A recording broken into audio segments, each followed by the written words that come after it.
Imagine que tu commences soudainement à parler une langue que tu n'as jamais apprise.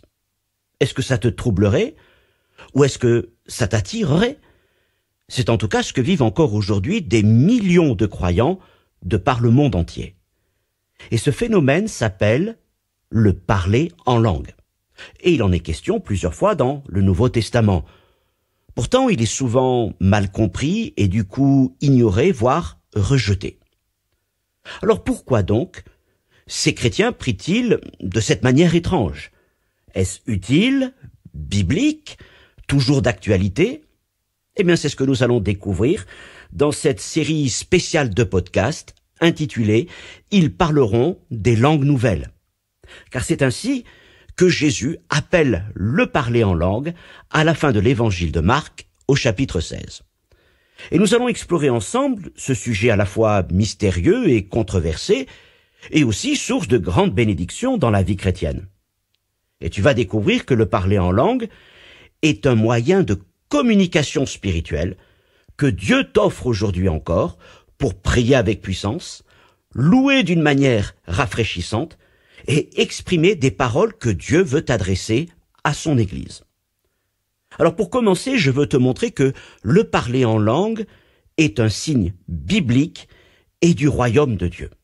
Il est annoncé par Jésus lui-même, vécu par les apôtres et encore manifesté de nos jours par la foi par de nombreux disciples. Le titre de ce premier épisode est « Pourquoi des langues nouvelles ?» Tout d'abord, qu'est-ce qu'un signe? Dans l'évangile de Jean, les miracles de Jésus sont appelés des signes. Et ils servent à révéler, mettre en évidence sa gloire. Par exemple, l'eau changée en vin lors des noces de Cana, c'est le premier signe par lequel Jésus a manifesté sa gloire auprès des disciples afin qu'ils croient en lui. Jean chapitre 2, verset 11. Un signe dans le langage biblique, ce n'est pas simplement quelque chose d'étrange, de spectaculaire, c'est un acte visible qui révèle une réalité spirituelle invisible. C'est une empreinte du royaume de Dieu dans notre monde, un repère donné par Dieu pour nous faire comprendre que quelque chose de puissant se passe. Alors les langues nouvelles doivent être comprises tout d'abord comme un signe que Dieu agit, un signe que quelque chose de nouveau est en train de se passer, un signe que l'Esprit est à l'œuvre et que l'Évangile est prêché à travers toutes les nations. Premièrement, les langues sont un signe annoncé par Jésus. C'est Jésus lui-même qui dit, Marc chapitre 16, verset 17, « Voici les signes qui accompagneront ceux qui auront cru. Ils parleront des langues nouvelles. » Et alors, tu vois ici, ce n'est plus Jésus qui produit des signes, qui manifeste des signes, comme dans les évangiles à travers les miracles. Mais ici, il est question de signes qui accompagnent le témoignage des disciples. Et parmi ces signes, si nous lisons tout le texte, il est question de guérison, de délivrance, de protection divine, et aussi du parler en langue. Ils parleront des langues nouvelles. Alors, ce que nous comprenons déjà, c'est que le parler en langue n'est donc pas une invention tardive de certaines églises. Mais il faut en trouver la source à Jésus. C'est lui-même qui a annoncé le premier le signe des langues. Pas un pasteur, pas une dénomination, mais bien Jésus. Es-tu prêt à écouter Jésus, à écouter sa parole? Et puis, si ces signes ont accompagné les premiers disciples, crois-tu qu'ils peuvent accompagner aussi aujourd'hui? Deuxièmement, les langues sont aussi un signe qui ont été manifestés à la Pentecôte. Comme Jésus le leur a commandé avant son départ vers le ciel, les disciples restent à Jérusalem. Et pendant 10 jours, ils se retrouvent pour prier, attendant l'accomplissement de la promesse. Jésus leur avait dit, « Vous serez baptisés du Saint-Esprit », Actes chapitre 1er, verset 7. Et au jour de la Pentecôte, alors que des milliers de Juifs sont rassemblés à Jérusalem, dans un impressionnant bruit de tempête, le Saint-Esprit promis descend sur les disciples. Et c'est alors qu'il est dit, Actes chapitre 2 verset 4, qu'ils furent tous remplis du Saint-Esprit et se mirent à parler en d'autres langues, selon que l'Esprit leur donnait de s'exprimer. Attirés par le bruit, des Juifs de la diaspora, venus donc de plusieurs nations, se rassemblent autour de la maison. Et ce qu'ils entendent ne sont pas des sons aléatoires, mais ils témoignent eux-mêmes qu'ils entendent les disciples raconter les merveilles de Dieu dans leur propre langue. Actes chapitre 2 verset 8. Et c'est là un véritable miracle. Des gens qui se mettent à parler spontanément des langues qu'ils n'ont jamais apprises, peut-être même jamais entendues auparavant. Toutefois, d'autres pensent que les disciples sont ivres. Et en effet, le parler en langue est un signe qui n'a jamais fait l'unanimité. Dans tous les cas, ce moment fondateur montre que le parler en langue est lié au don du Saint-Esprit et à la manifestation de sa puissance. Ils étaient simplement là, en prière, quand le ciel s'est ouvert, et ils ont commencé à parler dans ces langues nouvelles. Et toi, qu'attends-tu de Dieu dans ta vie de prière? Troisièmement, je veux te dire aussi que les langues nouvelles sont encore un signe pour aujourd'hui. Le parler en langue n'a pas disparu. Et il est au cœur même de l'un des plus grands réveils de l'histoire moderne. Nous sommes en 1906, à Los Angeles, au 312 Azusa Street. Des hommes et des femmes, pris, jeunes, attendent, et pour les conduire, un homme improbable, William Seymour, noir américain, fils d'esclave, borgne, pauvre, sans diplôme, mais rempli de foi.